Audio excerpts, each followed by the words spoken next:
Commander Xyrax stood on the bridge of his flagship and watched the stars bend around his ship. The jump through hyperspace was almost complete. In a few moments, his fleet would arrive at their target.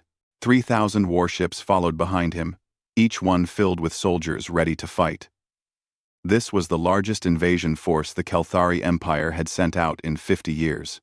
Xyrax was proud. The High Council had chosen him for this mission. They said it would be easy. They said the planet had weak creatures with simple technology. They said he would be a hero when he returned home. The commander walked to the front of the bridge and looked out the main window. His 4 eyes blinked slowly as he thought about the glory waiting for him. 200 planets had fallen to the Kelthari Empire. This small blue world would be number 201. "Commander, we are exiting hyperspace in 30 seconds, said his navigation officer, a thin Kelthari named Torak. "Good. Tell all ships to prepare for standard invasion formation," Xyrax ordered. The stars stopped bending. Space became normal again. And there it was. A beautiful blue planet with white clouds and green land.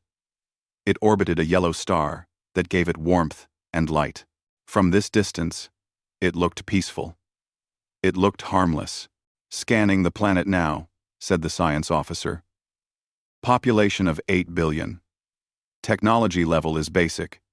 They have only recently started space travel. Their ships are slow and few in number. No orbital defense systems detected." Xyrax smiled. This was even better than he expected. "What about military forces on the ground? They have armies, but their weapons are primitive. Chemical projectiles and simple explosives. Nothing that can damage our shields." "Nothing. Excellent." Xyrax turned to his communications officer. "Send a message to the High Council. Tell them we have arrived and the invasion will begin shortly. Victory is certain." The message was sent. Xyrax felt very good about himself. He imagined the celebrations that would happen when he returned home. He imagined the medals they would give him. 2. He imagined his name being written in the history books of the Empire. "Commander," said Torak, "I have a question." "What is it?" "Which planet is this?" I did not have time to read the full mission briefing. Xyrax paused. He realized that he also had not read the full briefing. He had been too busy preparing the fleet and enjoying the attention from his superiors. The planet's name had seemed unimportant. A weak world was a weak world. No matter what it was called. "Check the records," Xyrax said. Torak typed on his console for a moment. Then he stopped. His claws froze above the buttons. His skin, which was normally a healthy green color, became pale. "Commander," Torak said quietly, "the planet is called Earth." The bridge became silent. Xyrax felt something cold move through his body. It started in his chest and spread to his arms and legs. His smile disappeared. His 4 eyes went wide. "Earth?" he repeated. "Are you certain? Are you certain?" "Yes, Commander. Earth, 3rd planet from the star. The dominant species calls themselves humans." The tactical officer, a large Kelthari named Voss, dropped the datapad he was holding. It fell to the floor with a loud crash, but nobody looked at it. They were all staring at the blue planet on the screen. "That cannot be right," said the weapons officer. "Check again." Torak checked again. His hands were shaking. "The data is correct. This is Earth. This is the human homeworld. Torak person. Change on homeworld. Torak person." Torak checked again. Torak checked again. Torak checked again. Torak checked again. Torak checked again. Torak checked again. Xyrax grabbed the edge of his command chair to keep himself standing. His legs felt weak. His hearts were beating too fast. Every child in the Kelthari Empire knew about Earth. Every soldier had heard the stories. Every commander had been warned. "Why did the High Council send us here?" Voss whispered. "Do they want us to die?" Nobody had an answer. Xyrax thought about the mission briefing that he had not fully read. He thought about the words, "easy conquest," and primitive technology that his superiors had used. Had they made a mistake?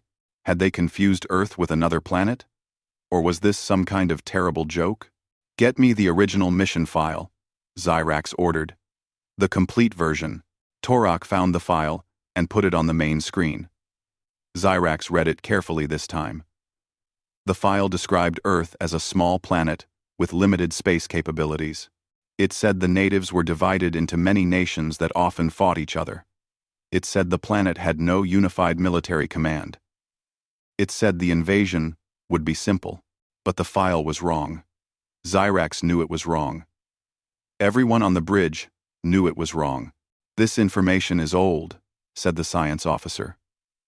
Very old. It was collected over 100 years ago. 100 years? Zyrax felt his fear growing stronger. What has happened in 100 years? I do not know, Commander. We have no recent data on Earth. Zyrax looked at his crew. He saw fear in their eyes. He saw the same fear that was growing in his own chest. The Kelthari had conquered 200 worlds because they always had good information about their targets. They always knew what they were facing. But now they knew nothing. Should we retreat? Asked Voss. We could go back and ask for more information. Zyrax thought about this. Retreat would be the safe choice. But retreat would also mean admitting failure. The High Council did not like failure. They did not like commanders who ran away from easy missions. And according to the official records, this was supposed to be an easy mission. We have 3,000 ships, Zyrax said, trying to sound confident. Even if the humans are stronger than the reports say, we still have overwhelming numbers. We will proceed with the invasion. But even as he said the words, he did not believe them. The blue planet floated peacefully in space. It did not look dangerous. It did not look scary. It looked like a perfect target for conquest. But somewhere on that planet, 8 billion humans were living their lives. They were working and eating and sleeping. They did not know that an alien fleet had arrived in their solar system. They did not know that they were about to be invaded. Or did they? Zyrax stared at the planet and wondered what was waiting for him down there. He wondered if the stories about humans were true. He wondered if he had just made the biggest mistake of his life. The answer would come soon enough. Zyrax called a meeting of his senior officers. They gathered in the briefing room behind the bridge, sitting around a long metal table. Nobody spoke at first. They all knew why they were there. They all knew what they needed to discuss. Admiral Kreeth was the oldest officer in the fleet. He had served the Kelthari Empire for over 60 years. He had fought in dozens of battles and survived them all. His skin was dark green and covered with scars. His eyes were tired but sharp. Tell me everything you know about humans, Zyrax said to him. Kreeth was quiet for a long moment. Then he spoke in a low voice. 20 years ago, I served under Commander Draxus. We were patrolling the outer regions of Kelthari space when we detected a small ship.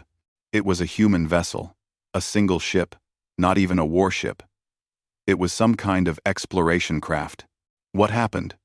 Asked Lieutenant Vorna, a young female officer who had never seen real combat. Draxus ordered us to capture it. He thought we could learn about human technology. We had 14 ships. The humans had one. Kreeth paused. His claws scratched the table slowly. The battle lasted 2 hours.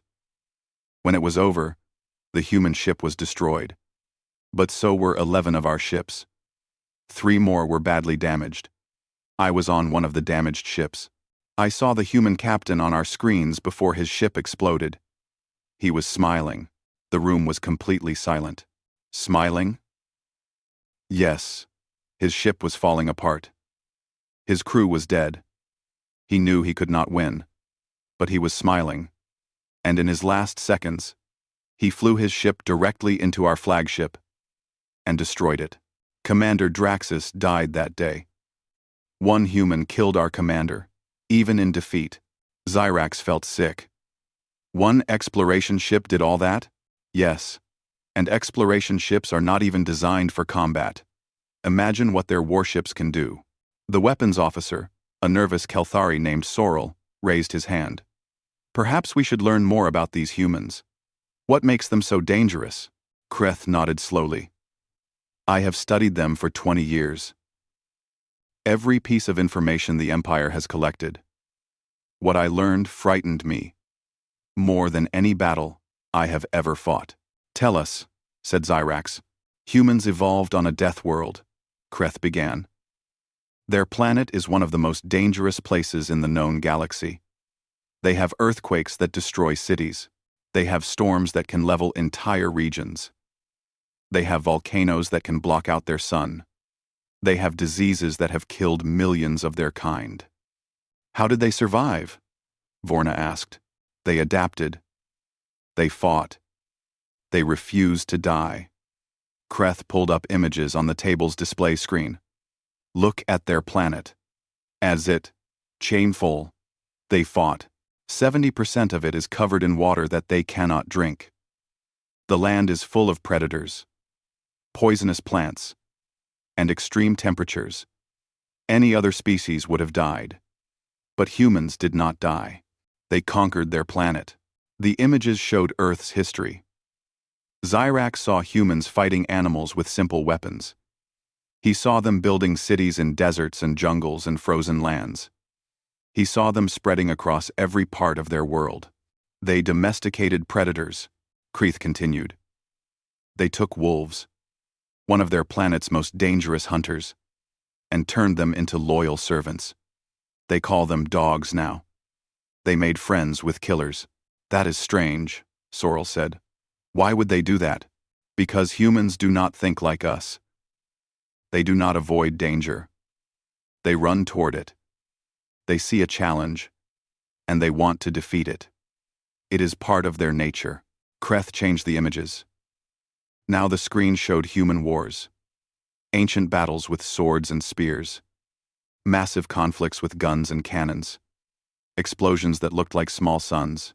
Humans have been fighting each other for their entire history, Kreth said. They have perfected the art of killing. They have invented weapons that can destroy entire cities in seconds. They split the atom, the basic building block of matter, and turned it into a bomb. They used these bombs on their own kind. They attacked their own people with such weapons. Zyrax could not believe it. Yes, they call it war, and they have been doing it for 10,000 years. Every generation of humans has known war. Every generation has learned from the wars before. They study their battles. Every their battles. They teach their children about tactics and strategy. They have military academies where young humans learn how to fight more efficiently. Vorna looked pale. They train their young for war? All of them. Even the ones who do not become soldiers. They play games about war. They watch shows about war. They read books about war. Fighting is part of their culture. It is part of who they are. Kreth showed one more image. It was a human soldier standing on a battlefield. The soldier was covered in dirt and blood. His equipment was damaged. He looked tired and hurt. But he was still standing. He was still holding his weapon. He was still ready to fight. This is what makes humans dangerous, Kreeth said. They do not stop. When they are hurt, they keep fighting. When they are outnumbered, they keep fighting. When they have no chance of winning, they keep fighting. They call it determination. They call it courage. We call it insanity. Zyrax stared at the image. There must be some weakness. Every species has a weakness. If humans have a weakness, nobody has found it yet, Kreeth replied. Many have tried. Many have failed. The Crodar tried to enslave a human colony 50 years ago. The humans fought back for 3 years. They used everything they had. They lost more soldiers fighting that one colony than they had lost in the previous century of conquest.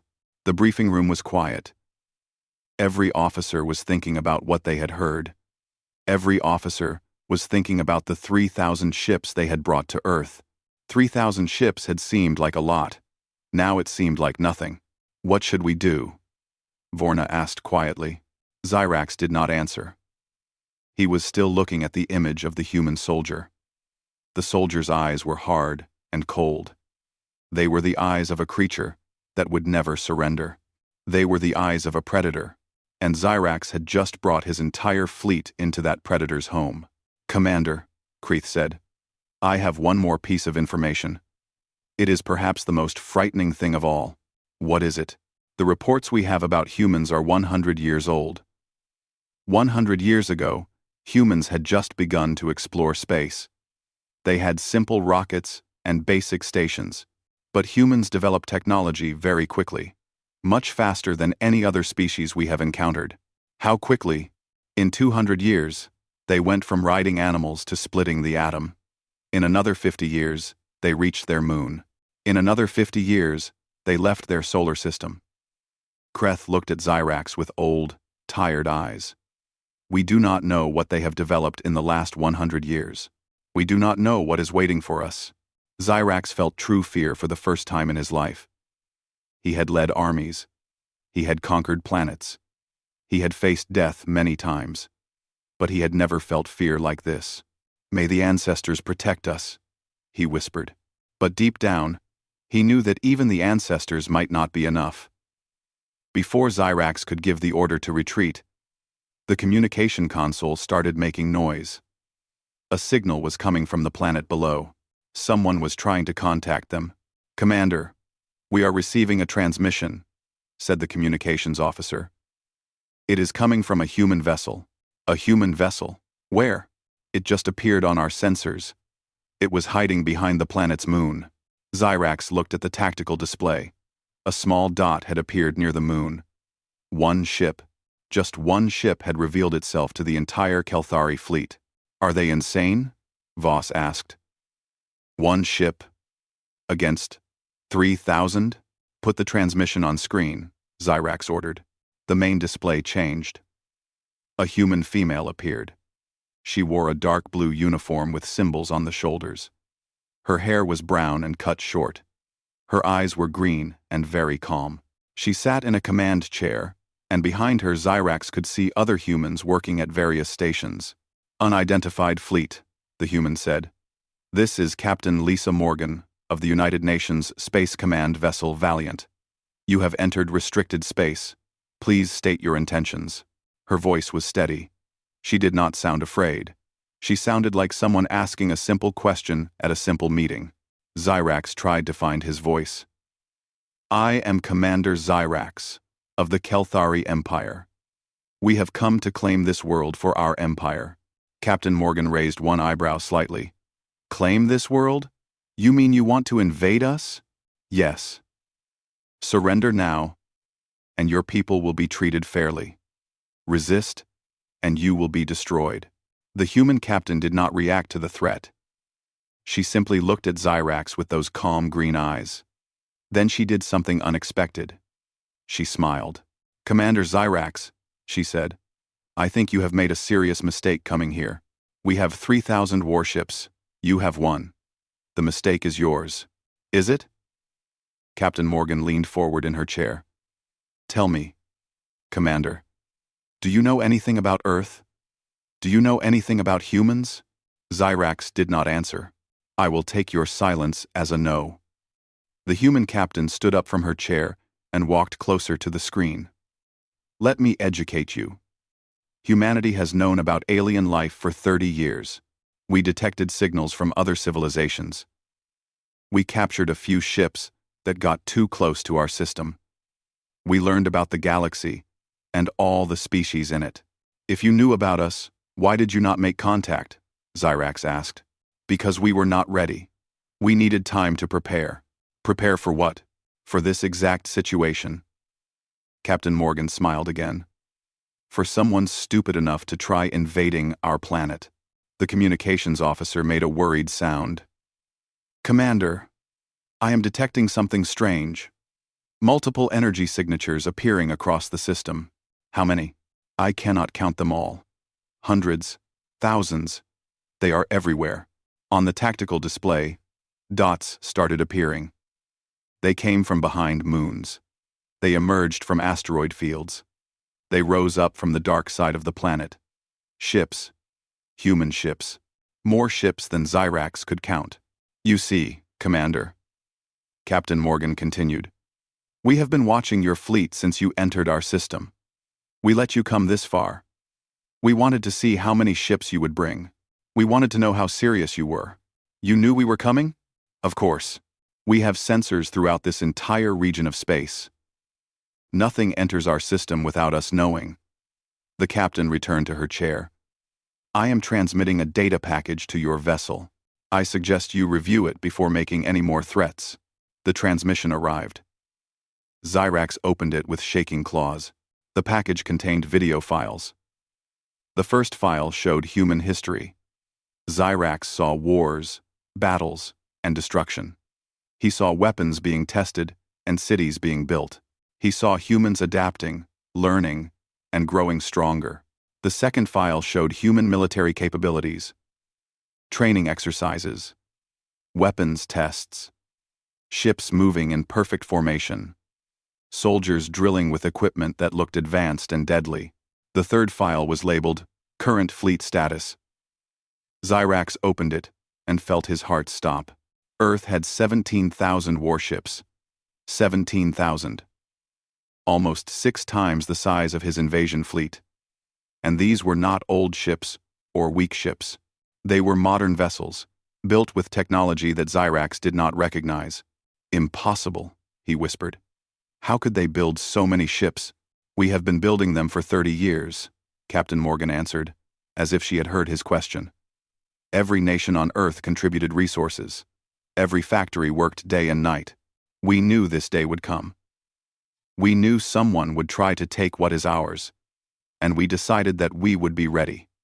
We, coming. Xyrax looked at his tactical display again. The human ships had completely surrounded his fleet. They were above, below, and on all sides. There was no escape route. There was no safe direction to retreat. You walked into a trap, Commander, the captain said. Your fleet is surrounded. Your weapons are not strong enough to break through our lines. You have 2 choices.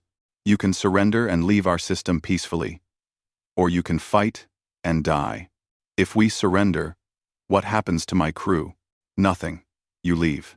You go home. You tell everyone in your empire what happened here today. You tell them that Earth is not a planet to be conquered. You tell them that humans will defend their home with everything they have. Voss leaned close to Xyrax. Commander, we cannot win this fight. We must retreat. Xyrax knew Voss was right. He could see it clearly now. The intelligence reports had been wrong. The High Council had been wrong. Earth was not a weak planet, waiting to be conquered. It was a fortress, a trap, a grave for anyone foolish enough to attack it. Commander, Captain Morgan said, I am going to give you 5 minutes to make your decision. Use them wisely. The transmission ended. The screen went dark. Xyrax stood in the middle of his bridge, surrounded by his officers, surrounded by his fleet, and yet he had never felt more alone. He had come here expecting an easy victory. He had come here expecting glory and honor. Instead, he had found something he never expected. He had found humanity, and humanity was not afraid. The 5 minutes began. Xyrax looked at the blue planet on his screen. Somewhere down there, billions of humans were going about their daily lives. They were working, eating, sleeping, playing with their children. They did not seem to care that an alien fleet was in their sky, because they knew they were protected. They knew their ships were watching. They knew their soldiers were ready. Xyrax had invaded hundreds of worlds. He had faced dozens of species, but he had never encountered anything like this. He had never encountered a species that was waiting for him, a species that wanted him to come, a species that was hoping he would make a mistake. The trap had been perfect, and he had walked right into it. 4 minutes remained. Deep beneath the Rocky Mountains, in a place called Cheyenne Mountain, there was a room filled with screens and computers. This was the heart of Earth's defense. From here, humans watched everything that happened in their solar system. From here, they controlled their entire fleet. Jack Sullivan sat at one of the computer stations. He was 26 years old, with brown hair and tired eyes. He had been working for the Space Defense Initiative for 3 years. His job was to study enemy tactics and find weaknesses. Today, he was watching the largest alien fleet that had ever entered human space. 3,000 ships, he said quietly. That's more than we expected. Amanda Price sat next to him. She was the same age as Jack, with red hair and a sharp mind. She monitored fleet movements and coordinated communications between human vessels. They're not moving, Amanda observed. Captain Morgan must have scared them. She tends to do that. At the center of the room, General Frank Patterson stood watching the main display. He was 60 years old, with gray hair and a face that showed no emotion. He had spent 40 years in the military.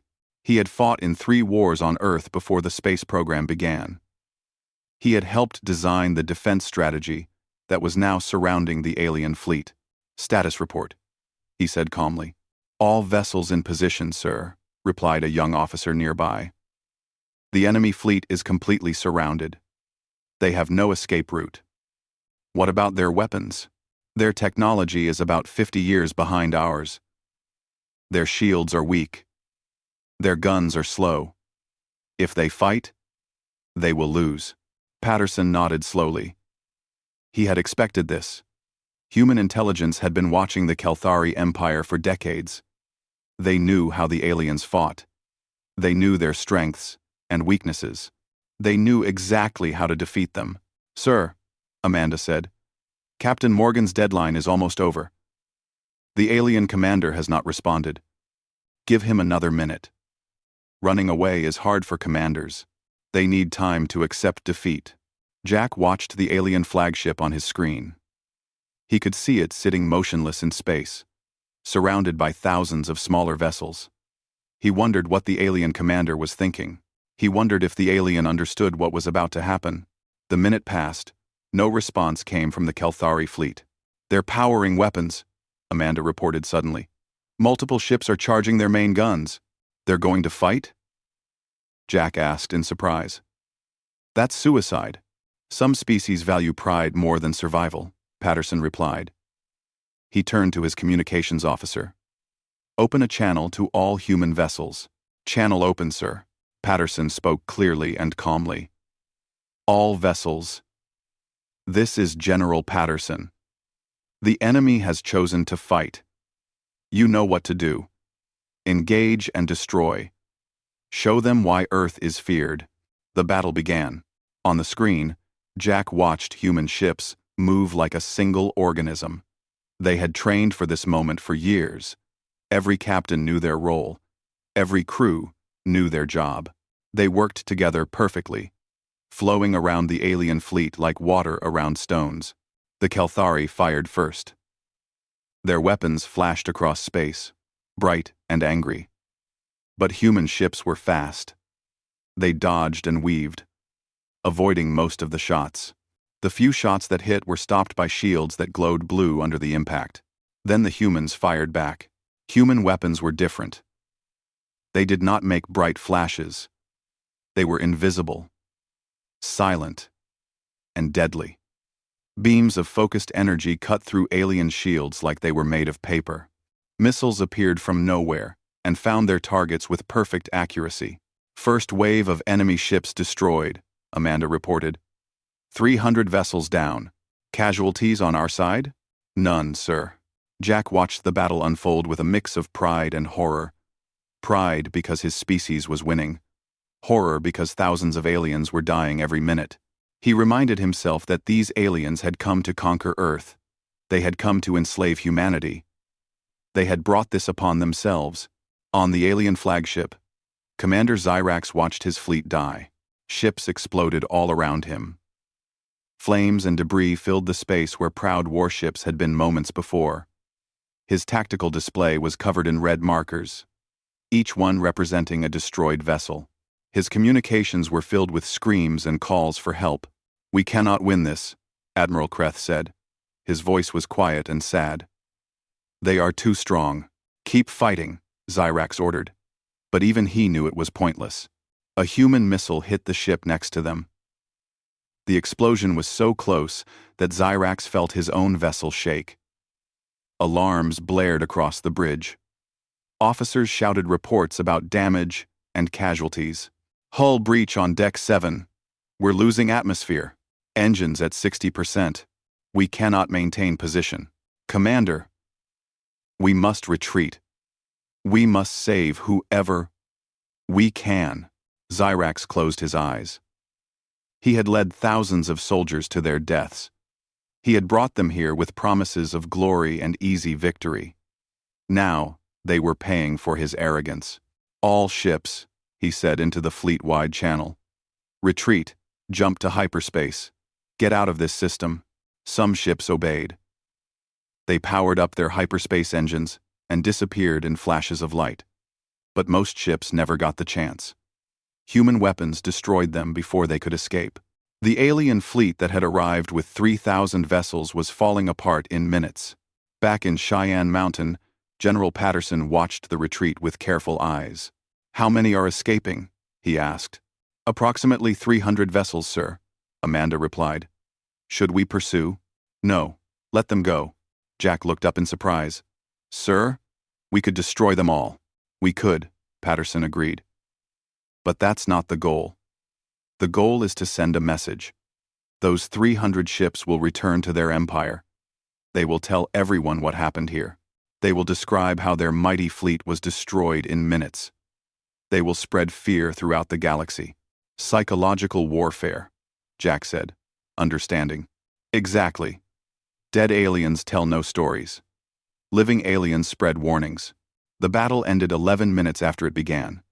2,700 Kelthari ships were destroyed or disabled. 300 fled into hyperspace. On the human side, not a single vessel was lost. Jack leaned back in his chair and let out a long breath. His hands were shaking. He had just witnessed the largest space battle in human history. He had watched thousands of aliens die. Is it over? He asked. This battle is over, Patterson replied. But the war is just beginning. The Kelthari Empire will not ignore this. They will come back. Others will come too. The galaxy knows about Earth now. They know we're here. They know we can fight. Amanda looked at the general. Are we ready for that? Patterson looked at the screens showing Earth floating peacefully in space. He thought about the billions of people living their lives below, unaware of what had just happened in their sky. We've been ready for 30 years, he said. Today, we proved it. The room was quiet for a moment. Then the officers began their work again, tracking the retreating aliens, analyzing the battle data, preparing for whatever came next. Jack Sullivan looked at the blue planet on his screen. His planet. His home. He had helped defend it today. He would help defend it tomorrow. And he knew that humanity would never stop defending it. 3 months passed since the battle at Earth. Commander Zyrax stood before the Galactic Council. The Great Hall was filled with representatives from 600 different species. They sat in rows that rose up like a mountain, thousands of eyes watching him from above. He had never felt so small. Tell us what happened, said the council speaker, a tall creature with silver skin and no eyes. Tell us everything. Zyrax took a deep breath and began to speak. He told them about the invasion fleet. He told them about arriving at Earth. He told them about the trap that was waiting for him. He described the battle in detail. How quickly his ships were destroyed. How powerful human weapons were. How perfectly the humans worked together. When he finished, the hall was silent. You lost 2,700 ships in 11 minutes? Asked a representative from the Crodar Empire. Yes. Against a species we classified as primitive? They are not primitive. That classification was wrong. Everything we knew about humans was wrong. The council speaker leaned forward. What do you recommend, Commander? What should the galaxy do about this species? Zyrax looked around the hall. He saw fear on many faces. He saw curiosity on others. He saw some representatives who looked angry. as if they wanted revenge for the Kelthari defeat. "I recommend we leave them alone," Zyrax said. "Do not attack Earth. Do not threaten Earth.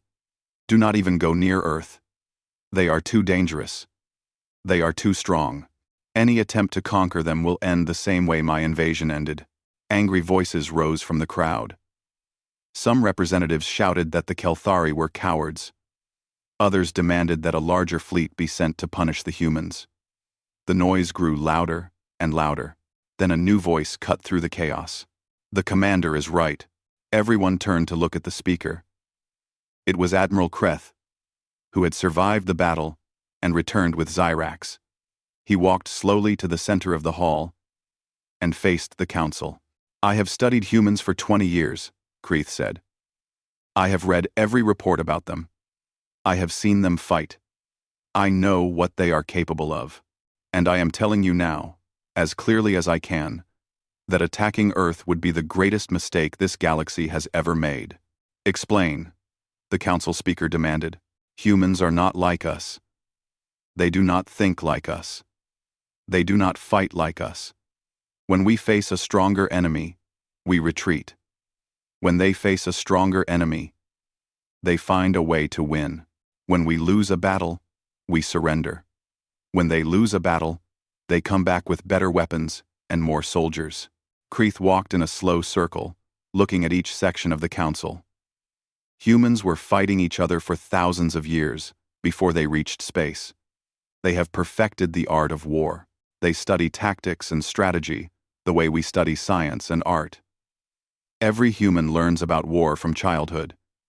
It is part of their culture, their history, their very nature.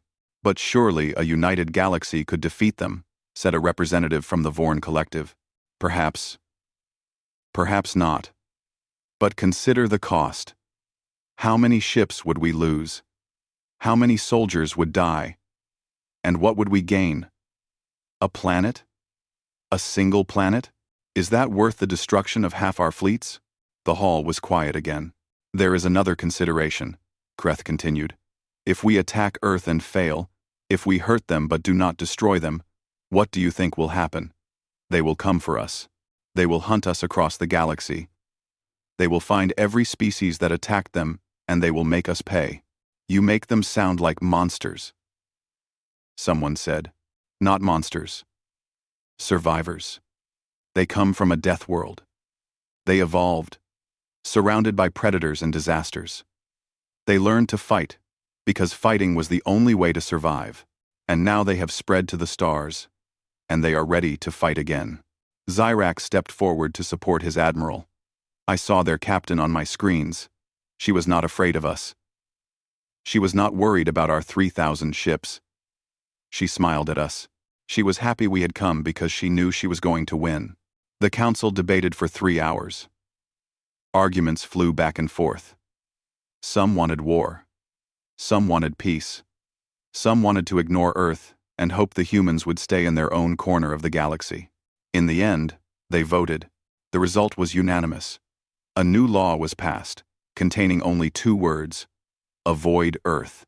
On Earth, life continued as normal. Captain Lisa Morgan received a promotion.